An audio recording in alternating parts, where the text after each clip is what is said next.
What's up guys, welcome back to the channel. Hope you're doing well and hope you're keeping safe. Today is the day that we're going to watch 8 people who gained real superpowers after an accident. If you find this interesting, please let me know in the comments down below and what other reacts you want me to see. Please like and subscribe and let's continue with the video.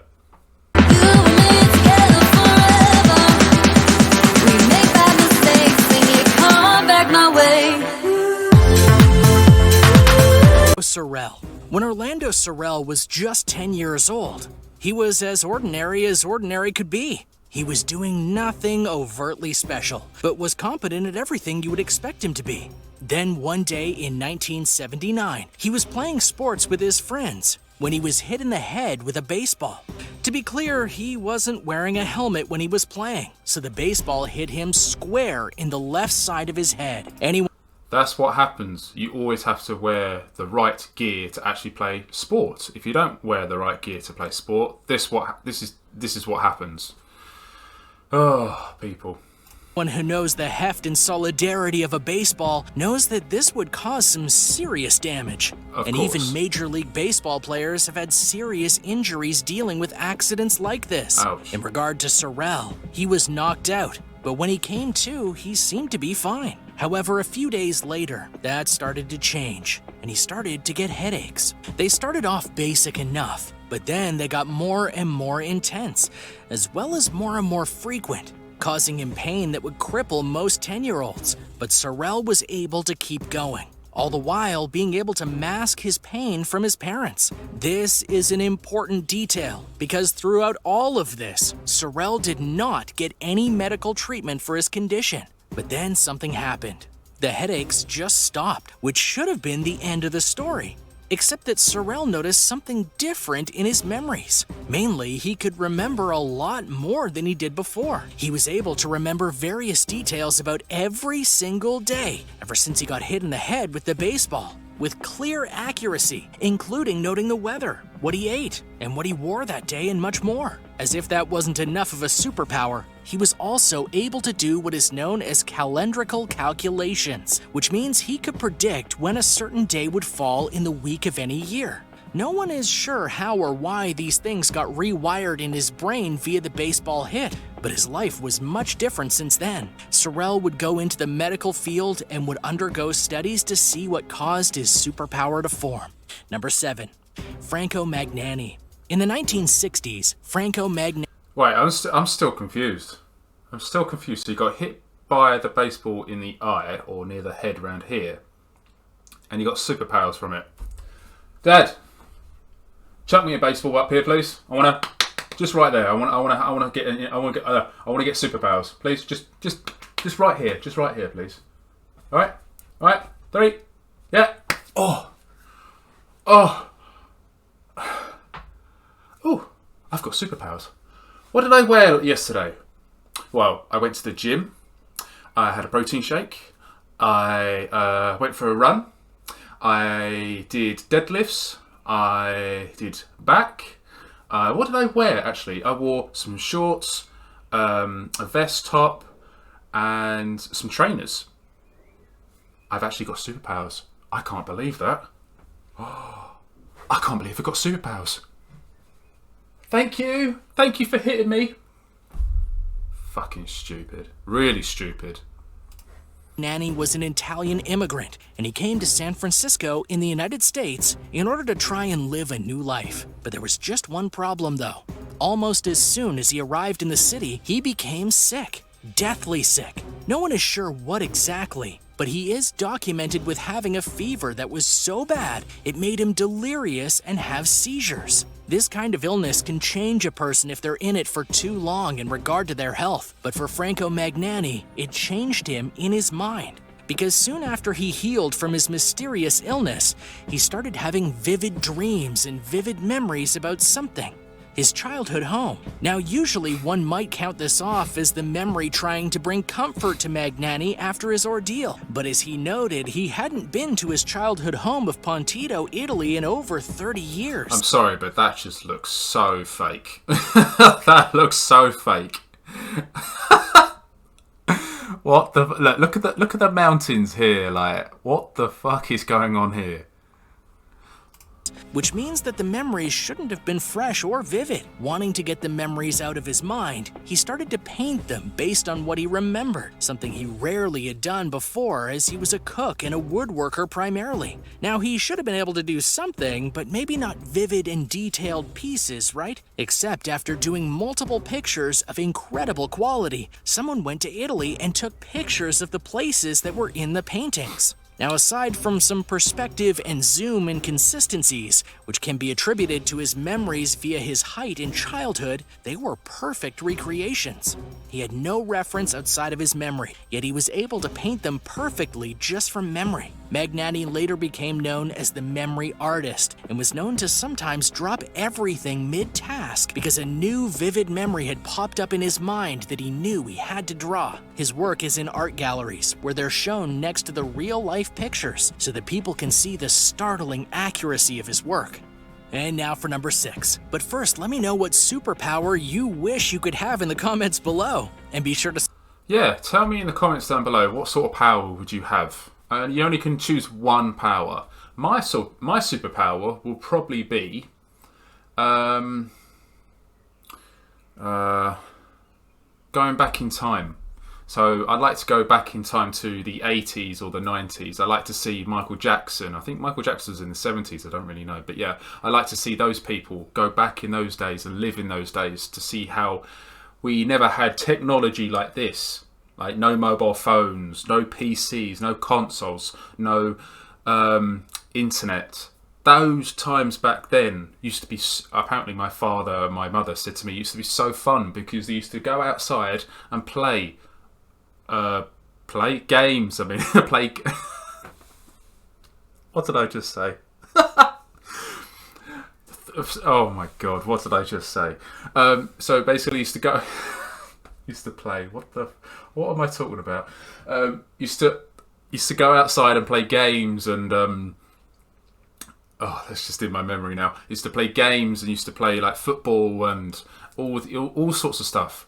That's what I want to be. I want to be basically going back in time to actually see what it's like. But yeah, and also going to the future to see what my future is like. So that's my superpower. Go back in time. Or go for time travel. That's it, time travel. So yeah, please let me know in the comments down below what sort of power you would like to have. Subscribe if you haven't already. Yeah, I don't know about subscribe. you, Don't forget but I'd to like subscribe. to be Spider-Man. Number 6, Jason Padgett. Much like in a comic book, there are many ways to gain a superpower in real life. But there's only one documented case in history where that superpower came after getting beaten up. In this case, via a mugging. And his name was Jason Padgett. The year was 2002, and Jason Padgett was having the time of his life. He had just come off a date and was leaving to go home, when all of a sudden 2 men jumped him, beat him down, stole his money, and then they ran off. Thankfully for him, the doctors that examined him stated that all he had was a concussion and that he should go home and rest so the effects wouldn't hurt him too badly. And he did so. But a little while after he did, he started to see things that he couldn't explain. When he would go outside, he would see light hitting things like cars and leaving objects like triangles floating in the air. This sense continued to grow and nearly drove Jason Padgett insane.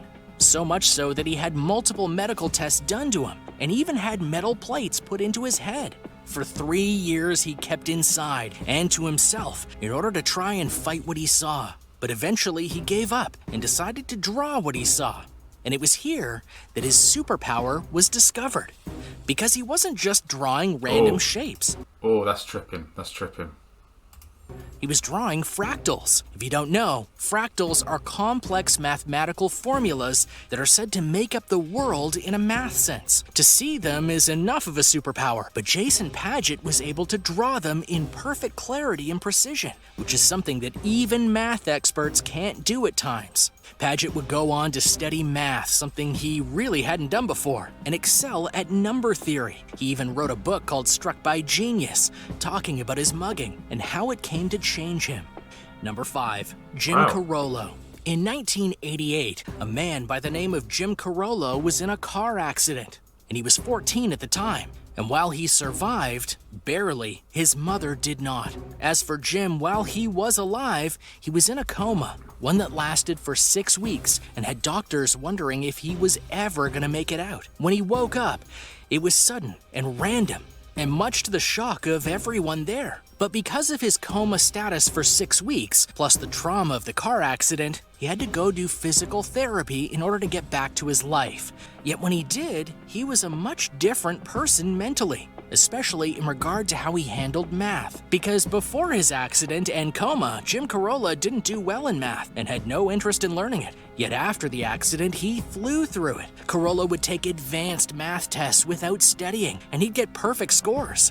He was even able to do things like advanced calculus, which should have been far beyond what anyone his age could have done. Wow. He was so advanced that he was able to memorize the first 120 digits of the pi number sequence in just under a couple days. Jim Carillo would go on to fly through school with no negative effects on him outside of some short-term memory issues, which seemed odd in that this was the only negative side effect to him given everything else he was doing. Wow. Number 4, Tony That's Chiarelli. crazy.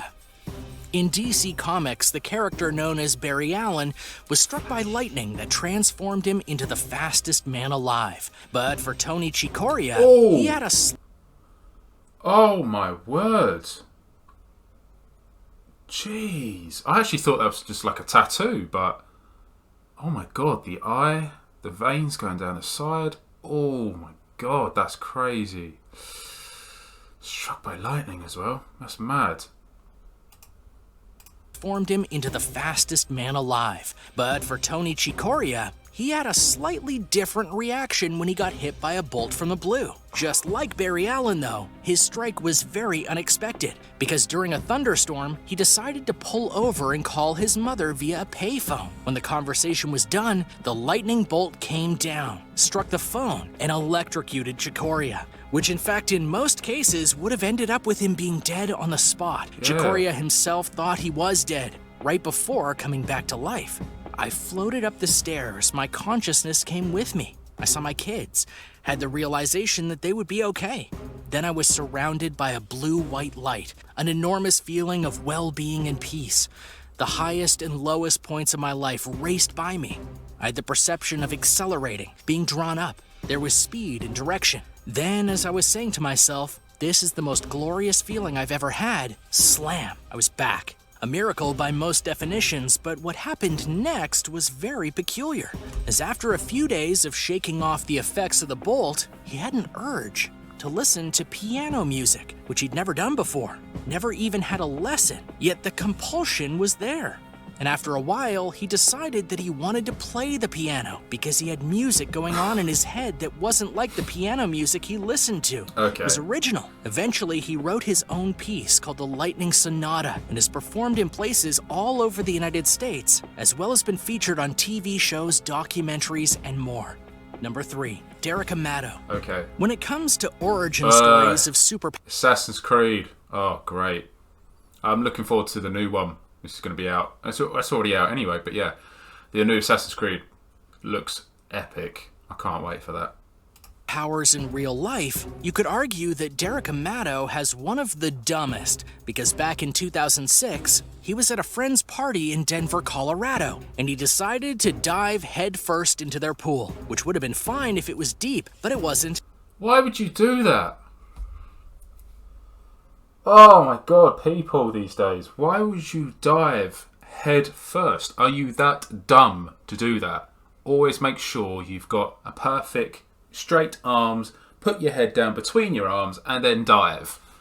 Why the hell would you go head first? You must be that dumb to do that. And so he bashed his head on the bottom of said pool. This in turn knocked him out, and he woke up in the hospital with the diagnosis of a severe concussion and was told by doctors that he would have severe headaches from now on. He would also have memory loss, and 35% of his hearing was now gone. But to his amazement after the incident, he started to see things when he closed his eyes. Mainly, he saw shapes in the dark, and they were moving in certain ways. At first, he thought it was just other images from lights. Sorry, I can't see that. That's tripping my eyes. Like this, I don't But like then that. he realized they were musical notes and movements. As I shut my eyes, I found these black and white structures moving from left to right, which in fact would represent my mind, a fluid and continuous stream of musical notation. My fingers began to scale the piano keys as if I'd played all my life. That's my notation. When those black and white squares are going, that's what my hands do. I'm convinced it's all for a reason, and it's my job to do it right. His musical prowess goes beyond the piano, though. His musical notes gift has allowed him to play several different instruments over the years, all without having to study them. He now spends most of his days making music across various styles and instruments. Number 2, Ken Walters. Ken Walters' journey to getting powers started out with some of the worst luck a person could ever have in their lives. It started with an accident that left him crippled, as his back was broken and he wouldn't be able to walk again. For the next year, he lived with incredible pain because of that accident and couldn't get out of bed as a result. He was later kicked out of his house by the government and fined for various things. All this stress led him to having 2 heart attacks. And then in 2005, he had a major stroke. He survived, but something curious happened as a result. When he was in the hospital, he couldn't really talk, so he wrote a note to a nurse asking for some aid. But unbeknownst to him, after his hand got done writing the note, it then started to draw on the paper, all on its own. Walters had never been an artist and spent 20 years jobless, and thus couldn't afford any art classes or lessons. Yet here he was, drawing something subconsciously. The drawings were good too. And he would wake up at odd hours during the night because some new image had popped into his head, and he felt the urge to draw it. According to his doctor, his stroke rewired his brain to help prevent damage, which is typical, believe it or not, but usually it manifests in personality changes, whereas here it gave him great artistic ability. The doctor also said that it would be temporary, except that it wasn't. Walters continued to draw and eventually went into graphic design, which is where he became famous because he would sell his art online, and he became a huge hit via the online game Second Life. This led to companies like IBM and more buying his abstract and detailed art pieces. Eventually, he would get another video game to buy his art. The company Electronic Arts saw his work and hired him to make some of their creatures for their hit game Spore. All because of a stress-induced stroke. Number 1, Tommy McKee. Wow, Tommy okay. McKee would... It seems like that was very interesting, that was. Wow. Oh, that's crazy, that was. ...was not a nice man. He lived most of his life in a very violent way, as well as a very dangerous way. He would get into fights at bars, he would do an assortment of drugs, and he was known to be a jerk in his personal life. Then he went to the hospital one day to deal with severe headaches, and he found out that he had 2 aneurysms in his head, and both had ruptured. This led to having immediate surgery, with some odd side effects. At first, he could only speak in rhyme, and this lasted for a few months. Then he would have random images flash through his mind as a slideshow, as he would describe it. He became so fed up with the images that he started to write them down. And much to the surprise of his wife, they were actually quite artistic. But the problem was that the creativity was like an obsession of the worst kind. It became manic of sorts, forcing Tommy McKee to write something, then draw something, then sculpt something, eventually covering his entire house in art because he needed to draw it. Okay. Eventually, he got doctors to take a look at him, and they confirmed that his previous condition caused damage to his frontal lobe, giving him what he had now. He is still doing his art pieces, and he's making quite a living off them, including having them be displayed in galleries. Another interesting side effect, though, is that he became a much nicer person after dedicating himself to his art. Thanks for watching. Well, if you did learn something today, I definitely did. That was absolutely crazy, the amount of people, 8 people have superpowers from coming from an accident. That's crazy. Well, thank you very much for watching, guys. If you really enjoyed this, please let me know in the comments down below, and also please let me know in the comments what superpower you would have. Look forward to basically recording another video of reacts with you guys soon next week. Hope you have a fantastic week, and I'll see you soon.